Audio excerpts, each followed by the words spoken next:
Assalamualaikum warahmatullahi wabarakatuh. Halo semua, kembali lagi di channel saya Sendikap. Jadi pada video kali ini saya akan mereview salah satu mobil pabrikan Jepang, yaitu Mitsubishi. Dan ini Mitsubishi Expander tipe GLS teman-teman. Jadi saya akan menjelaskan spesifikasi serta mereviewnya ya teman-teman. Pertama-tama kita akan membahas bagian eksterior atau bagian tampak luarnya teman-teman. Dari tampak depan, Expander ini seperti ini penampakannya. Terlihat sangat sporty dan tajam ya teman-teman, dibandingkan kompetitornya seperti Rush atau Avanza dan Livina ya teman-teman. Mobil Expander ini menawarkan tampilan yang lebih menarik dibandingkan kompetitornya. Dan di bagian depan ini terdapat dua buah lampu utama, dua fog lamp dan dua buah lampu LED pada bagian atasnya ini teman-teman. Oke teman-teman, selanjutnya kita pindah ke bagian sampingnya. Untuk bagian sampingnya sendiri seperti ini penampakannya teman-teman. Sangat terlihat besar ya teman-teman dimensi Expander ini. Dan juga terlihat sporty dan tajam teman-teman di bagian depannya ini. Mobil Expander ini sekarang sangat laku ya teman-teman di pasaran Indonesia, terutama sejak model yang seperti ini diluncurkan di Indonesia teman-teman. Dan untuk tipe GLS, mobil ini tidak dilengkapi dengan automatic mirror ya teman-teman, sehingga kaca spionnya dibuka secara manual ya teman-teman. Seperti ini, tidak bisa menggunakan kunci. Dan untuk ukuran velg originalnya teman-teman, ini menggunakan ring 15, sama seperti mobil Mazda 2 saya juga menggunakan tipe ring 15. Jadi seperti inilah teman-teman penampakannya dari samping. Terlihat seperti teman-teman dan bagus dibandingkan kompetitornya. Selanjutnya kita akan membahas pada bagian belakangnya. Untuk bagian belakangnya sendiri seperti ini penampakan dari Expander GLS tahun 2017. Bisa teman-teman nilai sendiri. Ini terlihat sangat sporty ya teman-teman dan sangat elegan teman-teman. Apalagi lekukannya dan model lampunya yang sangat menarik. Seperti ini teman-teman.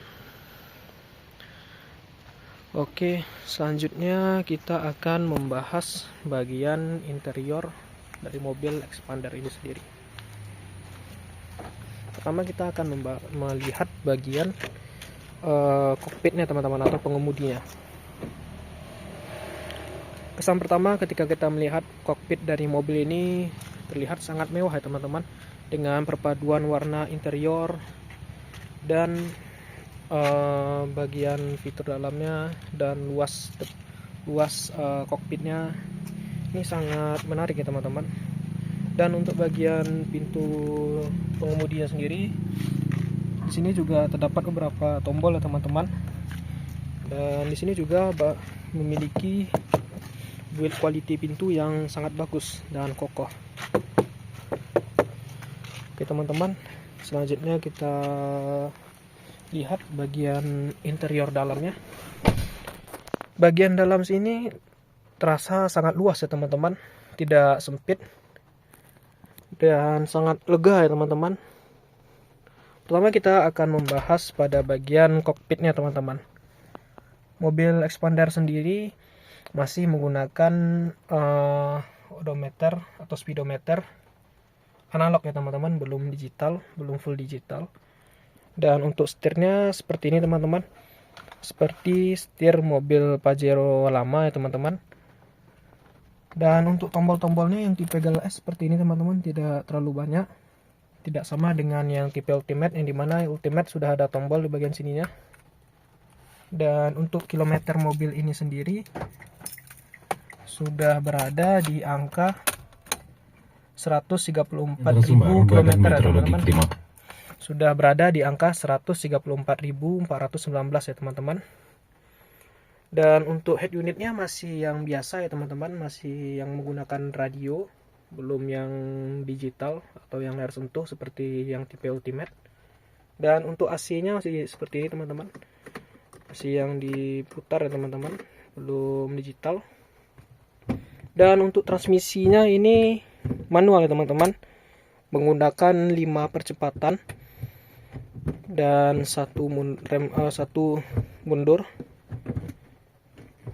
Oke teman-teman, dan di sini juga ada beberapa tempat tambahan untuk USB ya teman-teman. Di sini juga terdapat bagasi untuk menyimpan barang yang bisa dibilang cukup luas ya teman-teman, dan tidak terlalu kecil. Dan ini untuk bantukan kursi sebelahnya seperti ini penampakannya. Ini bagian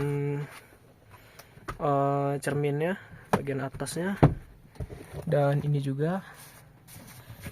Oke teman-teman, selanjutnya kita coba lihat pada bagian kursi penumpang ya teman-teman.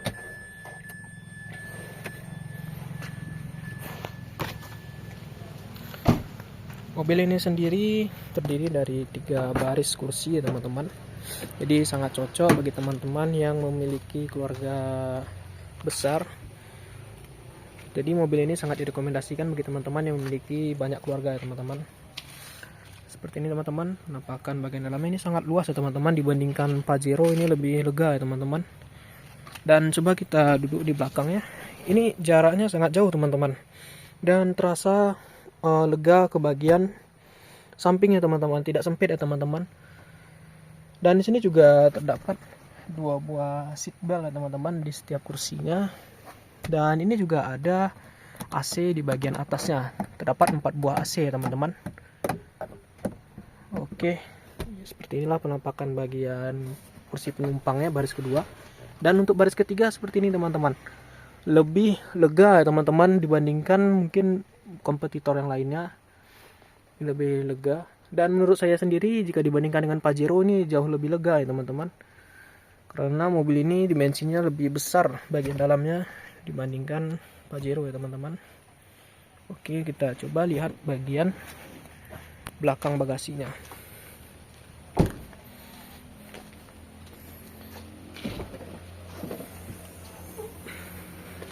Untuk bagasinya seperti ini teman-teman, agak sedikit kotor, cuma bisa dibersihkan kok teman-teman. Kita buka bagian sini, terdapat tempat lagi, space lagi untuk menyimpan barang seperti simbol darurat atau alat-alat peralatan lainnya. Dan untuk ban serapnya sendiri terdapat di bagian bawah ya teman-teman, tidak di bagian dalam, karena ini bukan tipe hatchback ya teman-teman. Oke, kita tutup. Sekarang kita coba menyalakan mesin dari mobil ini ya teman-teman. Kita akan coba mendengar suara mesin dari mobil Xpander GLS dengan kilometer 134.000 ya teman-teman.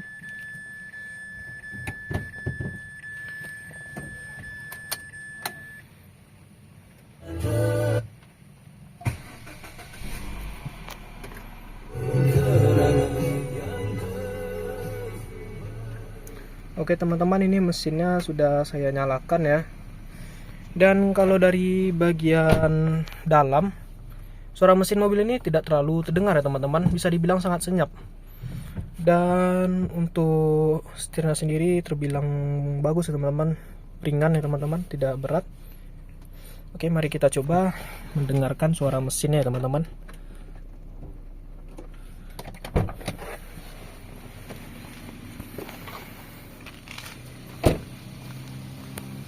Oke teman-teman, ini bagian dalam dari mesin Xpander GLS ya teman-teman. Seperti ini penampakannya, agak sedikit kotor, cuman ini bisa dibersihkan ya teman-teman, karena wajar ini pemakaian keluar kota terus, jadi wajar ini kotor ya teman-teman. Untuk kondisinya ini sendiri tidak pernah kecelakaan ya teman-teman, masih seal-sealnya masih bagus. Dan untuk oli mesin dari Xpander ini terdapat di bagian sini ya teman-teman. Dan untuk bagian radiatornya di sini teman-teman. Oke,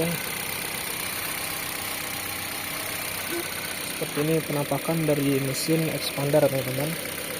Xpander ini sendiri memiliki kapasitas mesin 1500 cc dengan 4 silinder dan 5 percepatan.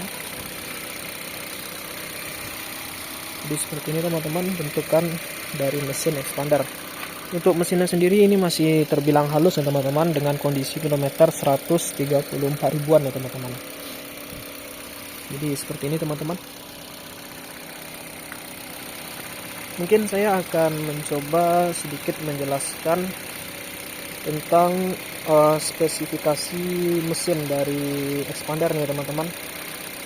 Mesin expander ini dia 4 silinder Mifex teman-teman, tenaganya 103,26 horsepower pada 6000 rpm dengan torsi 141 Nm di 4000 rpm ya teman-teman. Dan mobil ini sendiri penggeraknya roda depan ya teman-teman. Dan mobil ini juga memiliki dual airbag dan ABS ya teman-teman, dan hill start dan stability control. Rem depannya menggunakan cakram dan belakangnya tromol ya teman-teman.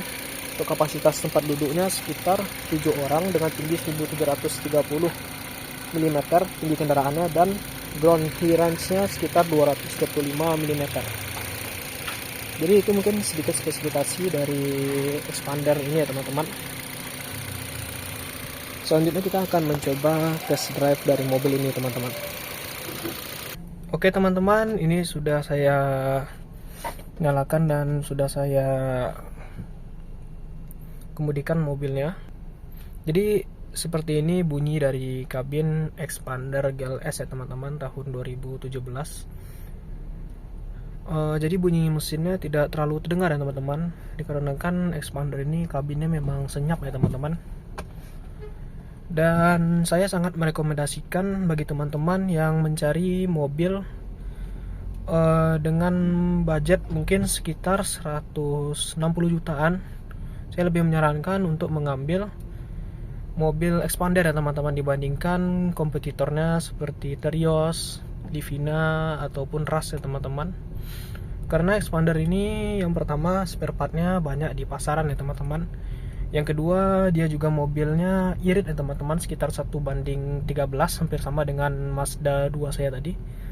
Dan juga mobil ini memiliki desain dan fitur yang lebih menarik dan lebih berlimpah dibandingkan kompetitornya. Jadi seperti ini teman-teman bunyi suara dari kabin expander GLS ketika sedang dikemudikan. Dan untuk perawatannya sendiri, jika teman-teman bertanya, expander ini perawatannya tidak ribet ya teman-teman, karena mobil ini bisa dibilang cukup bandel ya teman-teman, sehingga teman-teman tidak terlalu kerepotan ketika memiliki mobil expander ini. Salah satu bentuk perawatannya dengan cara pergantian oli ya teman-teman. Untuk olinya sendiri mungkin diganti setiap 1 kali dalam 7000 km ya teman-teman. Itu saran dari saya teman-teman. Dan untuk perawatan selanjutnya seperti pergantian oli transmisi, pergantian filter udara, dan pergantian kampas rem, serta pergantian filter AC ya teman-teman, untuk perawatan biasanya. Dan untuk masalah pada mobil expander ini mungkin sejauh ini belum ada ya teman-teman, belum ada keluhan dari saya selama menggunakan mobil expander ini ya teman-teman. Dan jika saya baca-baca di internet atau sumber-sumber lainnya juga tidak, mungkin sedikit ada orang yang merasa masalah pada mobil expandernya teman-teman. Tapi selama saya pakai selama ini, mobil ini belum ada terjadi masalah ya teman-teman. Mobil ini sudah digunakan selama kurang lebih 2 tahun ya teman-teman, tetapi belum ada masalahnya atau problemnya ya teman-teman. Dan untuk penggunaan harian, mobil ini saya rasa sangat nyaman ya teman-teman. Tidak terlalu boros, fiturnya lengkap, bagasi dan ruang interiornya besar, dan itu cukup teman-teman untuk penggunaan harian, apalagi penggunaan di perkotaan ya teman-teman. Itu salah satu keunggulan dari produk Mitsubishi ya teman-teman. Selain mesinnya tangguh, juga memiliki fitur yang berlimpah teman-teman. Itu hampir mirip seperti Mazda ya teman-teman dengan kompetitornya. Dan jika teman-teman bertanya perawatan apa yang perlu dilakukan jika mobil sudah usianya sudah masuk mungkin sekitar 5 tahun lebih ya teman-teman. Kalau untuk mobil ini sendiri dia tahun 2017, dan perawatannya mungkin part-part yang perlu diganti mungkin yang bisa terbilang agak mahal seperti kaki-kaki ya teman-teman. Untuk mobil ini sendiri kaki-kakinya juga sudah berbunyi ya teman-teman, atau sudah rusak karena wajar pemakaian ya teman-teman, sudah 7 tahun jadi kaki-kakinya udah mulai bunyi. Untuk perkiraan harganya mungkin kalau original sekitar 3 jutaan ya teman, atau 4 jutaan, dan mungkin yang aftermarket mungkin sekitar 1 jutaan atau 2 juta ya teman-teman, untuk kaki-kaki kanan dan kiri ya teman-teman. Itu sendiri tergantung dari bengkel teman-teman. Dan untuk yang lainnya mungkin pergantiannya tidak terlalu banyak juga ya teman-teman. Paling pergantian yang sudah saya sebutkan tadi seperti oli ya, untuk perawatan gitu ya teman-teman. Jadi sejauh ini mungkin mobil yang ini pergantiannya hanya kaki-kaki ya teman-teman. Untuk yang lain mungkin masih belum ya teman-teman. Oke, selanjutnya jika teman-teman bertanya masalah pajak, untuk mobil ini sendiri pajaknya berada di angka sekitar 2.500.000 ya teman-teman, sekitar segitu kalau tidak salah, sekitar 2.500.000 untuk tahun 2017 tipe GLS ya teman-teman. Jadi pajaknya juga tidak terlalu mahal kali ya teman-teman, karena dia juga tipe GLS. Wah maaf teman-teman, pajaknya sekitar 2.500.000 sampai 3 juta. Jadi itu bisa terbilang tidak terlalu tinggi teman-teman, hampir sama dengan mobil Mazda saya kemarin yang tahunnya 2012. Jadi tidak terlalu tinggi kali harga pajaknya. Oke, seperti ini teman-teman. Untuk setirnya sendiri mobil ini sangat ringan ya teman-teman, tidak berat dan juga stabil ya teman-teman, tidak oleng ya teman-teman. Setirnya bisa dibilang sangat stabil dan sangat ringan, tidak berat. Selama penggunaan mobil ini saya belum ada merasakan kendala ya teman-teman. Jadi masih aman dan tidak ada masalah.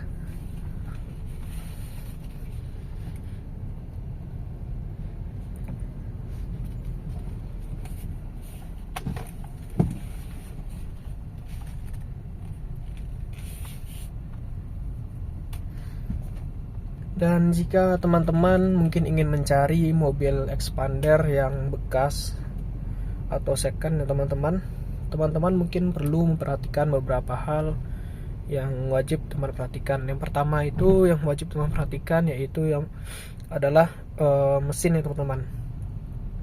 Jadi sebelum teman-teman membeli mobil expander, teman-teman wajib untuk memeriksa mesin teman-teman terlebih dahulu.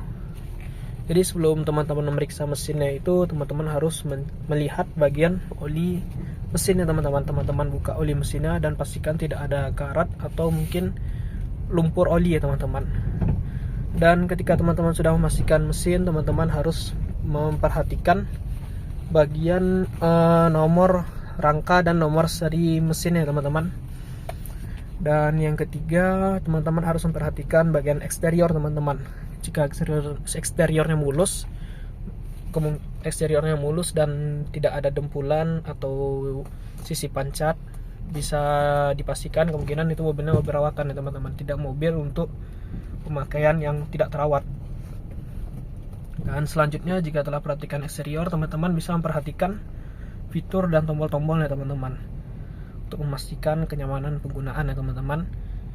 Dan jika teman-teman sudah memperhatikan fitur dan tombolnya, teman-teman bisa selanjutnya memperhatikan bagian interiornya teman-teman, terutama kursi, bagian plafon atap mobilnya, bagian dashboard atau setir ya teman-teman.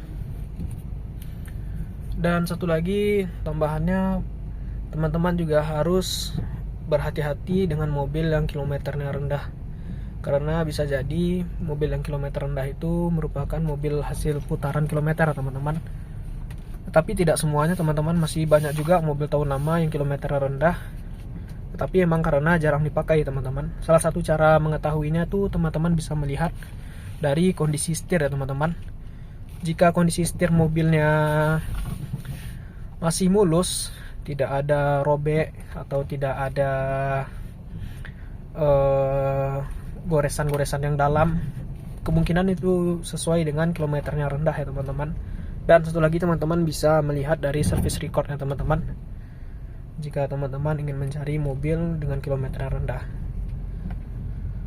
Oke teman-teman, mungkin segitu video atau penjelasan spesifikasi dari Mitsubishi Xpander GLS ya teman-teman.